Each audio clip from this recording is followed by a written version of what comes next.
Lesson 28. Saying something you didn't count. Part 1.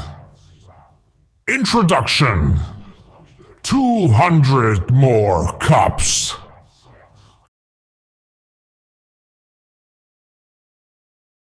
Good evening. Last week we learned the few to many fallacy, where a person has a small number and says a big word. Tonight is harder. Tonight, every number is counted and correct, but the conclusion is still wrong. Simon, you said you had something. My sister sells coffee from a cart in the alley behind the market. She showed me information from 2 months and asked me what I thought.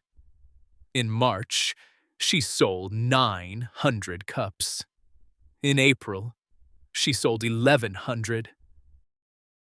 200 more cups. That was her best month. Whatever she did in April, she should do it again in May. That's what I said at first. Then I read the second line. March, 13.5 million dong. April, 12 million. Then the second line's wrong. You can't sell more and take home less. She counts the money every night. That's the one number she's sure about. My manager sends the floor a total every month. Boxes packed, up 11%. Well done, everyone. Nobody's ever asked what was in the boxes. Boxes are boxes. Cups are cups. More cups sold means more people bought coffee. That's not my opinion, it's a count. Is it? Cups and people are different units. How many people came? The page doesn't say. It lists cups and money. Then we've no idea whether more people came or whether the same people bought more. Why would the same people suddenly buy more? I don't know. That's why I asked. Then the money's the real number and the cups are decoration. Keep that sentence, Kevin. You're going to say it again after the break, and I'm going to argue with you. Every number on that page is true. The mistake isn't in the math. It has a name, and I'm not going to give it to you yet. Leo, you said more cups means more people. How can we find out? Sit there and count. I can go Saturday. Count something the page doesn't count, and bring us the number, not your idea about the number. Part 2. The lesson. Cops. People. Money. Last week, Simon showed us 2 months from his sister's cart. Cups went up by 200. Money went down by 1.5 million.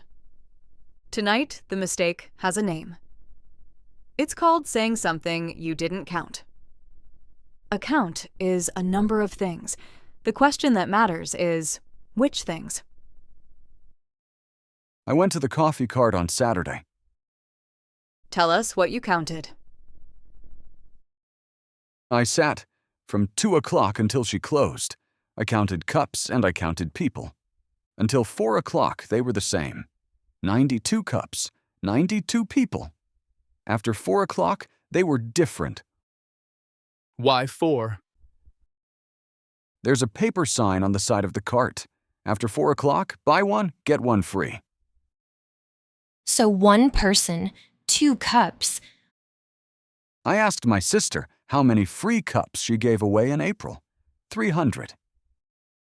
Say the two numbers together. 1,100 cups. 800 of them paid for. And in March, she sold 900 cups, and every one was paid for. So the number of cups went up, and the number of paying customers went down. From 900 to 800. Here's the sentence I want tonight. The number of cups went up, the amount of money went down. Both are true, but they're not about the same thing. English even uses different words for them. Number for things you can count. 1, 2, 3. Amount for things you can't count. Money, milk, time. But wait, I often hear people talk about a large amount of money or time. Are you saying this is wrong? Excellent question, Grace. And yes, it is technically wrong. Grammatically, we can't count money or time. We can only count dong or minutes, but it's easy to think about counting money or time, so people often use it that way. It's one of those things that are fine in conversation, but you'll get it wrong on an English test. And this is English class, so get it right or Smash will be unhappy. And Smash will smash tiny humans who are wrong. Hey, why do they call you Smash? Is that your real name? Smash is my name because Smash is my hobby. I love to smash tiny humans and eat them. Ooh, that's disgusting. Grilled with chili sauce. So yummy. Ew. Okay, back to the lesson. The page gave her the number of cups, and the decision was about the amount of money. So the cups were never the point. The cups were a real count of a real thing.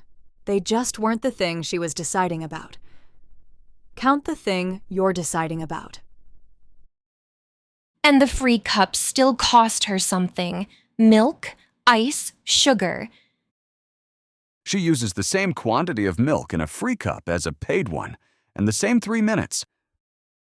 So the free cups total 300, and every one of them cost her some money and a few minutes, but brought in nothing. Leo, say the small true sentence, the one you actually know. She didn't serve more people in April. She served fewer people, and she gave some of them a second cup for nothing. So the month she thought was the best was wrong on both numbers. Wrong on the 2 numbers she cares about, and right on the one she doesn't. That's the whole lesson. Take a break. Part 3. The recap. What are you counting? Give me a sentence from this week with a number in it. New rule. On my floor, boxes mean nothing. Only the money is real. I'm going to tell my manager to stop sending the box total. Has anything on your floor ever been counted that wasn't money and it mattered? We had a fire drill in March. The supervisor counted people at the gate. 42 out, 42 on his list. The whole team stood on the grass in the rain. If he'd counted money, you'd still be in the car park looking for somebody. All right, so it isn't always money. The unit follows the decision. Is everyone out is a question about people, so you count people. Did we make money is a question about money. Kevin, name 3 things your floor should count. Number them. 1. Boxes. 2. What's in them. 3. How long they took. There's a poster at the gas station on the corner. Over 1,000 customers served every day. Who counted them? Nobody. It's been up for so many years that the paper is yellow. That's a number nobody counted. It isn't a wrong count. It isn't a count at all. Basically, just more decoration. Can I go back to the cart? The 200 extra cups didn't arrive evenly. My sister says 3 Saturdays did most of it. The difference was small on most days. Then the total is hiding the issue. That's the flat total. A total says how much. It never says when, and it never says who. And most of the free cups went to kids from the school across the alley. 2 kids come in, 1 pays, both drink. 1 person, 2 cups, 2 sales on the page. That's the double count. The same thing counted twice makes a total that's honest but useless. 300 free cups amounts to several days of giving coffee away.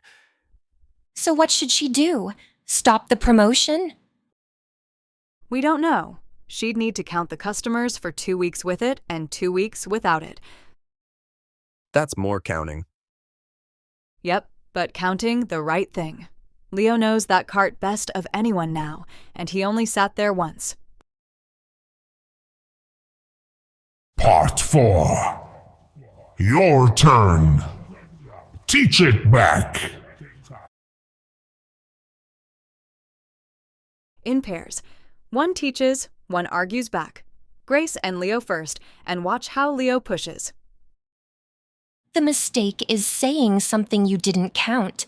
Somebody counts something real and then decides something the count was never about. Simon's sister sold 1,100 cups in April and 900 in March, so she called April her best month. But 300 of those cups were free. She took home 1.5 million less. She still sold 200 more cups. That's important because 200 more people drank her coffee that month.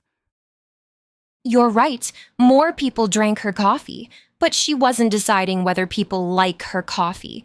She was deciding whether to run the promotion again in May, and that's a money question. She had no idea she was giving away several days of coffee. All right, now, mine. Water use was down 12% at my building, and they put a notice in the elevator to congratulate everyone for using less water. I'm not kidding. There was even a smiling drop of water drawn on it. Okay, so what is the problem with that? 4 families moved out of their apartments that month. Nobody counted the people. 12% less water, and we don't know if anyone in the building used 1 drop less than last year. Now say it back. Count the thing you're deciding about and say what you counted. Good. Everybody else, the same. Your own example, 2 numbers in it, and your partner argues back once. Work in pairs. Student A teaches, student B listens and pushes back, then trade roles.